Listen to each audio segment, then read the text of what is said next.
Hey, Stav.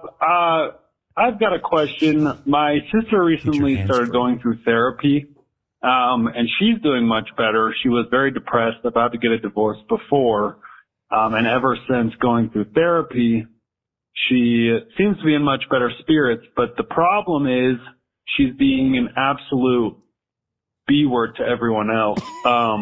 Better person. She's just letting loose on everybody about how they've damaged her and what Does she have a they've point? done to her in the past that needs to be talked about and worked through.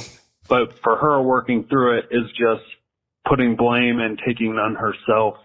I myself am a huge advocate of therapy, so I'm curious, what would you do? Should I talk to her? Do I let her live her life? Thanks. Bye. You're an advocate of therapy, and you're wondering whether you should have an open and honest conversation with someone you have a problem, an emotional problem with.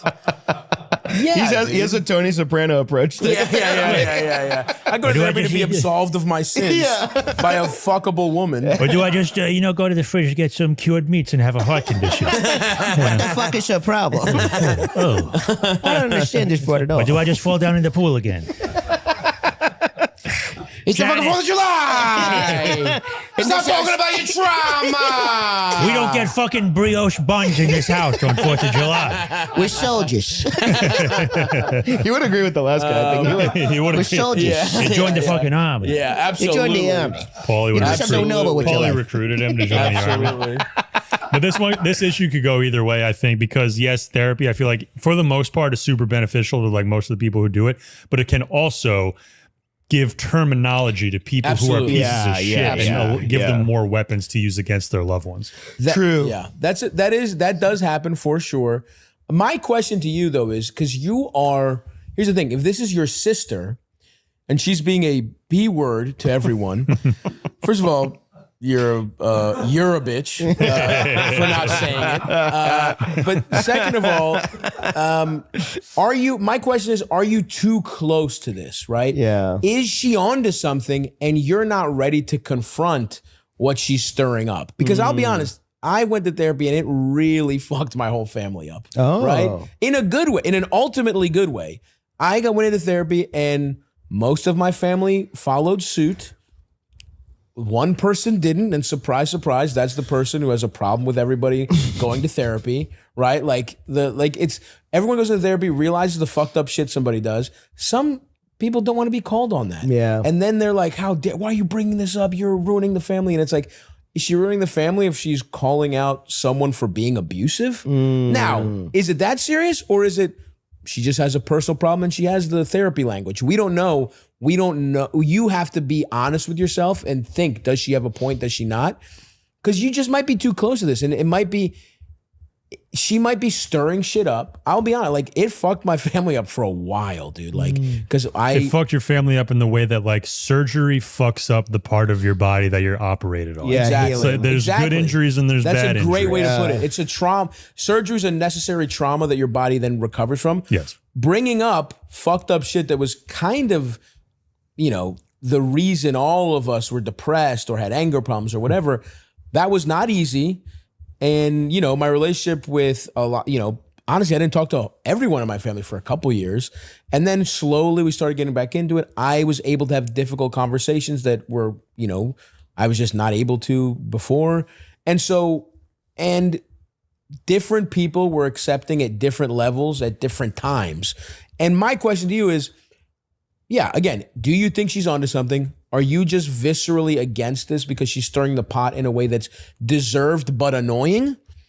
Or is she overdoing it? Is she, and that's the thing, you just have to be real and really think about that, because I could see both scenarios being true here. I could see her, because yes, how many awful people learn the word, how many fucking assholes I'm setting a boundary by kicking your dog. Yeah. Your toddler looked at my stuff. Okay. I locked him in a room. That was trauma for me. Yeah. For me when someone looks at my stuff. Anyway, so I think that's what it is. I think my hunch is it's also you're entwined with this. Because look, I've been on the other side of it too, where somebody wants to talk about something I'm just like, dude, I don't have time for this right now. Right. And to me, it is annoying, but to them, it's like, it's what they need to move on. Yeah. So I don't know. My roommate, one of my best friends was my roommate after college, and he came to me and was like, dude, I really think we have bed bugs. Like we had talked about it before. I was like, fucking hell, dude. Can you not? We did have bed bugs. So there's that. And sometimes it's emotional bed bugs. Yeah. that truly, you should truly. address That's right. right away. Which are It needs to and they be are hard sprayed. to eradicate. man. And You got to burn your take the whole clothes. house out. Some clothes are going to get burned when you do that. Man. Yeah. Just have some hot dog. Grill up some nice dogs on this beautiful 4th of July with your sister. Let the sausages and talk it over. bust open on the grill and let them Yeah, absolutely. But yeah, absolutely have a conversation with her and be like, first of all, you need to understand where your feelings are coming from and make a decision about whether it's what we said, deserved or being annoying for no reason.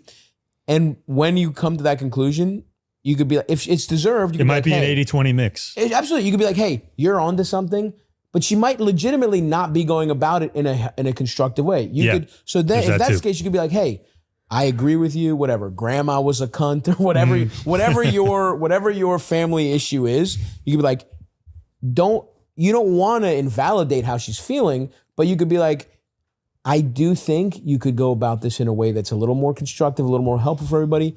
If you don't want to, that's your decision. Here's how your whatever the fuck has affected me, right? Yeah. And if it's deserved, maybe she sees it. And again, that's another thing. If she can't have a rational conversation, then maybe you're on to something about her being annoying. If she can, great.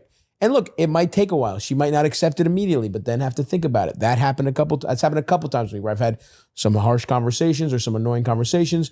They didn't take, and then months later, when I think, oh, that was a failure, somebody contacts me and apologizes, or contacts me and points out some shit I didn't see after and then I can apologize. So anyway, that's my general. That's growth, though. That's nice. That's my general advice.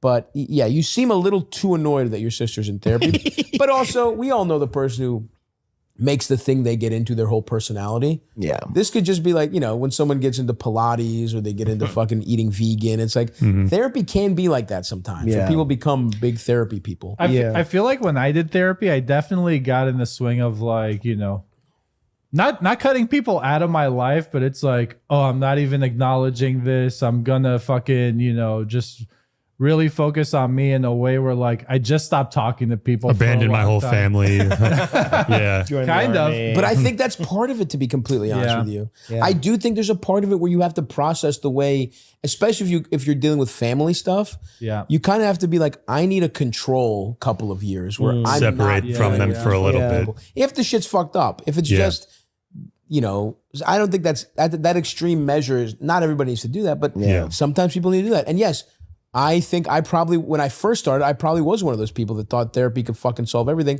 And the more I've done it and the older I get, I think it's a very useful tool to deal with the way you go to any doctor. When my fucking arm isn't broken anymore, I'm not going to go to my orthopedist twice a month, right? I might check in every fucking, and sometimes I do that now where it's like, if I'm really busy, I don't go to therapy a lot.